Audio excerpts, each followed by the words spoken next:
Servus zusammen. Im heutigen Video möchte ich mal über das Thema Legions Imperialis sprechen und darüber, wieso ich glaube, dass hier demnächst mal neue Fraktionen kommen werden, die uns hier in dem Spiel erwarten dürften. Ich schätze mal ganz klar, dass es irgendwas in Richtung der Alienvölker werden wird. Sehr wahrscheinlich würde ich jetzt mal vermuten, so etwas wie Eldari oder auch Necrons, aber wie gesagt, dazu gibt es natürlich keine Informationen, das ist jetzt nur irgendeine Annahme eben von mir.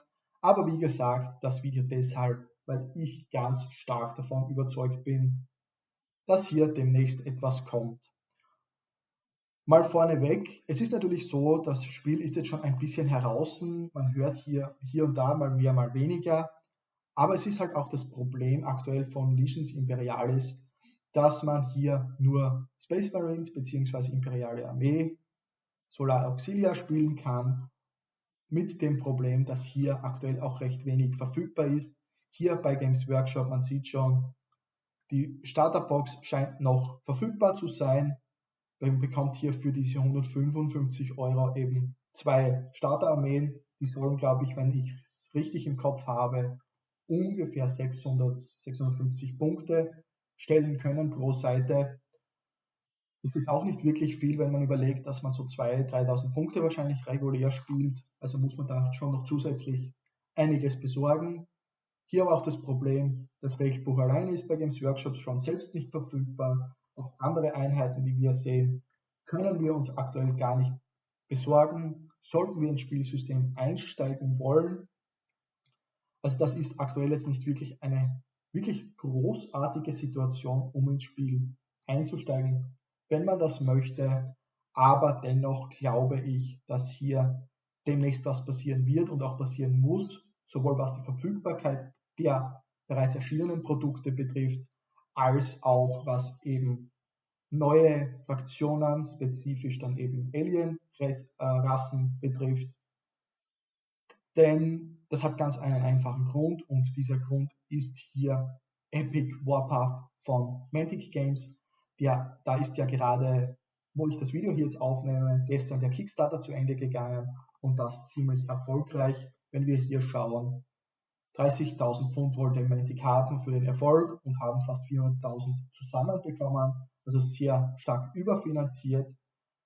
Natürlich, man muss hier jetzt noch ein Jahr warten. Ich glaube, März 25 ist dann der Ausliefertermin, bis das Ganze hier im Kickstarter ausgeliefert wird und es soll aber auch in den Handel kommen. Aber ich wollte das Video trotzdem machen, auch aus dem Grund, da sehr wahrscheinlich, davon gehe ich zumindest aus, man, sobald der Pledge Manager online sein wird, auch die Möglichkeit hat, im Late Pledge hier noch einzusteigen, um sich Epic Warpath zu holen, was ja eben, wie der Name schon vermuten lässt, auch im Epic Scale angesiedelt ist, daher sehr gut mit Legions Imperialis vergleichbar ist.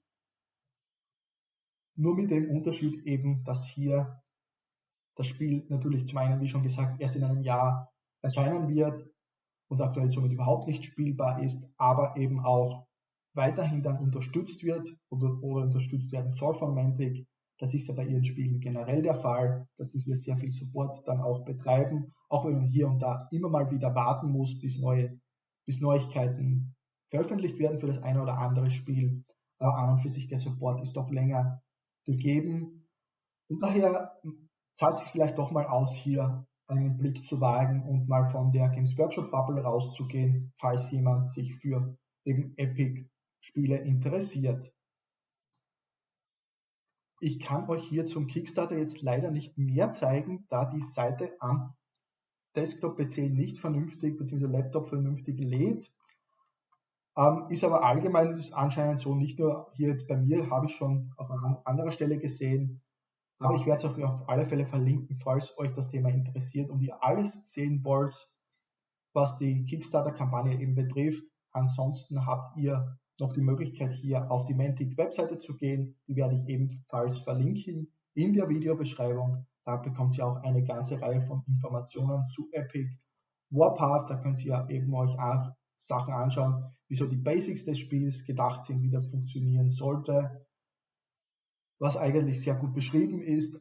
auch eben die verschiedenen Möglichkeiten, die es gibt, wie Combat funktioniert, Endphase und so weiter. Auch hier How-to-Play-Informationen bzw. Videos.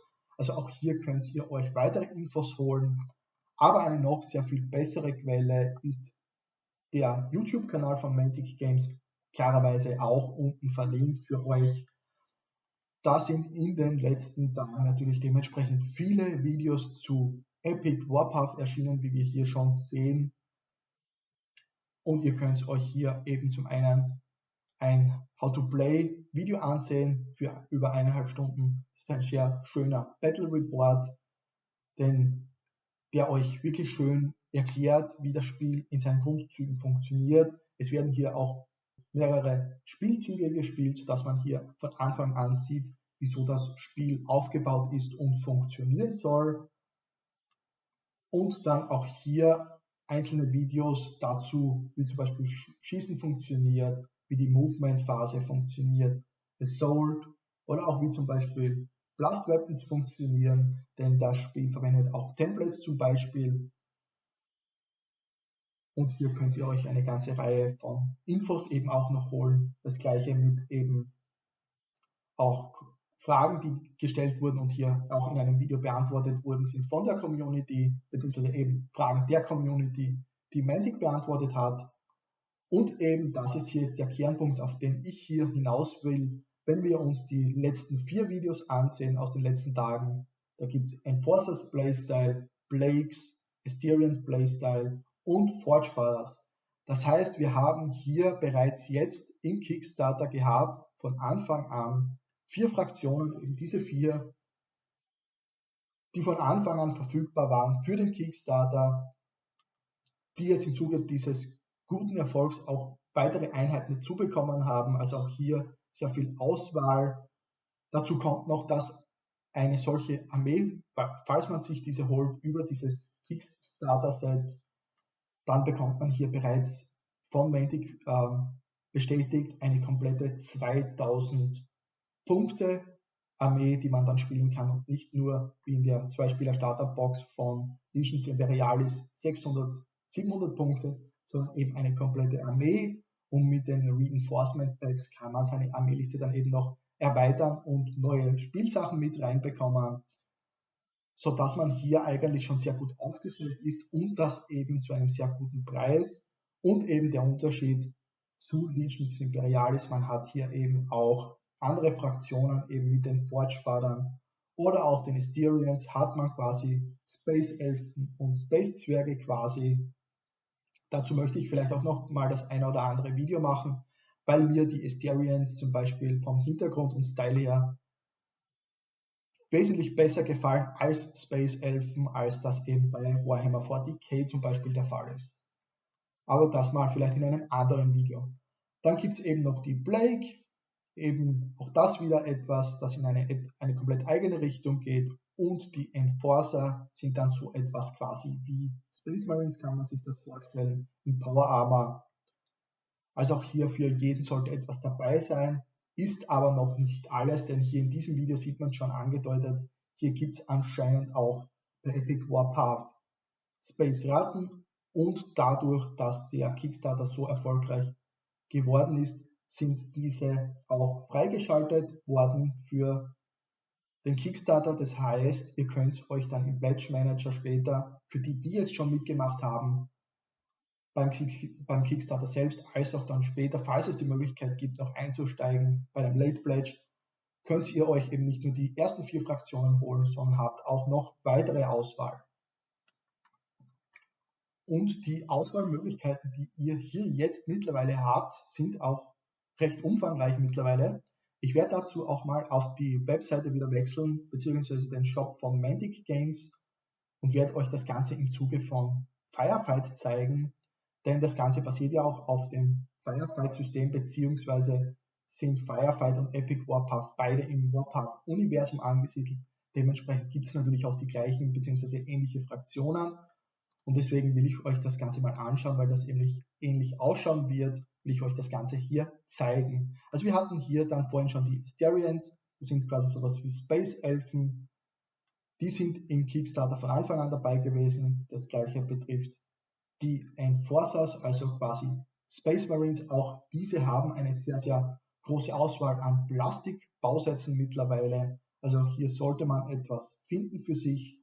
Dann hatten wir schon gesagt, die Forge Fathers, also Zwerge, auch eine Armee, die mir sehr gut gefällt und die ich tatsächlich besitze, zusammen mit den Enforcern, nur bisher noch nicht dazu gekommen bin, zusammenzubauen bzw. zu bemalen natürlich.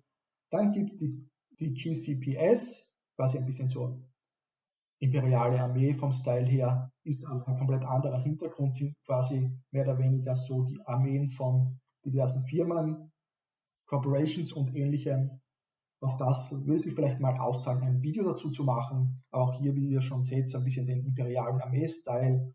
Auch diese wurden hier mittlerweile freigeschaltet, sind also nicht nur bei Firefight im 28 mm spielbar, sondern auch mittlerweile dann für Epic Warpath freigeschaltet. Das gleiche gilt für die Marauders, die dann eben auch verfügbar sind, eben quasi Space Orcs, aber auch hier nicht der typische Haut drauf Orc à la Warhammer 40k, sondern ein ähnlicher Style, aber dann doch wieder ganz was anderes. Dann Mason Labs, glaube ich, gibt es jetzt aktuell nicht. Da ist eine andere Fraktion dabei im Epic Warpath. Dafür aber auch die Plague gibt es hier eben mit quasi mutierten Space Zombies. Und was ich vorhin schon genannt habe, die Space Ratten, die Wirmin, auch die sind mittlerweile dann bei Epic Warpath im Spiel dabei, werden unterstützt werden und auch eine Figurenrange bekommen. Also auch hier, wie ihr schon seht, eine sehr, sehr große Auswahl an unterschiedlichen Fraktionen, die ihr hier spielen könnt. Und genau, wie schon gesagt, ist das auch der Ursprung dafür, wieso ich glaube, dass Games Workshop in nächster Zeit nachziehen wird, um hier dann auch für Legions Imperialis demnächst Alienvölker wie Eldari oder auch Necrons nachzuschießen, um hier nicht abgehangen zu werden. Beziehungsweise hat man das ja auch in der Vergangenheit schon gesehen, wenn hier irgendetwas von Mantic in die Richtung gekommen ist, auch von Kings of War oder ähnlichem, dass hier dann ziemlich zeitnah auf einmal Sachen erschienen sind von Games Workshop, die wieder irgendwie dazu passen. Und daher vermute ich ganz stark, weil eben auch noch ein ganzes Jahr Zeit ist, bis eben Epic Warpath erscheinen wird, dass bis dorthin in der Zwischenzeit Games Workshop uns eben auch versorgen wird für Legions Imperialis mit neuen Fraktionen. Jetzt würde es mich aber noch interessieren, was eure Meinung dazu ist, denn das ist meine persönliche Meinung und da bin ich auch, wie gesagt, sehr stark davon überzeugt, dass das passieren wird. Aber wie schaut es bei euch aus? Spielt ihr Legion Imperialis oder habt ihr so wie ich dann auch gewartet auf andere Fraktionen, die eben nie gekommen sind und daher zugeschlagen jetzt bei Epic Warpath? Oder ist Epic Warpath jetzt etwas, das für euch nun interessant geworden ist, aufgrund der verschiedenen auch Alien-Rassen, die ihr spielen könnt? Gerne in die Kommentare und lasst uns da bitte vielleicht ein bisschen diskutieren, was das Thema betrifft. Denn da wird sicher in nächster Zeit noch das eine oder andere Gesprächsthema dazu aufkommen.